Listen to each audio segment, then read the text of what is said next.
کونړ کې طالبانو خلک څنګه ولې وډبول. ویډیو وګورئ او د ویډیو اخر کې خپل نظر هم را سره شریک کړئ. طالبانو کونړ کې د ګیري خیرلو پر سر د سلمان په ګډون 15 کسان وهلي او ډبولي دي. کونړ کې ځایي سرچینې وایي چې طالبانو د دغه ولایت په غازي آباد ولسوالۍ کې د ګیري خیرلو پر سر ځایي خلک وهلي او ډبولي دي. یوې باوري سرچینې چې نه یې غوښتل نوم یې یاد شي د اطلاعات وروسته وویل چې طالبانو دغه کسان تېره ورځ یکشنبه 21 د غبرګولي وهلي دي. سرچینه زیاتوي طالبانو د غازي آباد ولسوالۍ د مرکزي بازار څخه یو سلمان او 4 ځوانان چې ګیري یې جوړولې بیولي او بیا یې ولسوالۍ کې وهلي ډبولي دي. د سرچینې په وینا طالبانو د سلماني مالک شاوخوا 3 ساعته بندي کړی و چې وروسته د قومي مخورو او د بازار د هټیوالو په ضمانت خوشي شوی دی.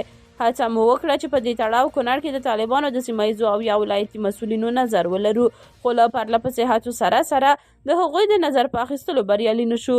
تر دې وړاندې طالبانو لارښوونې کړي چې خلک دې د ګیري له خیرلو او په ویښتانو کې د ډیزاین جوړولو ډډه وکړي.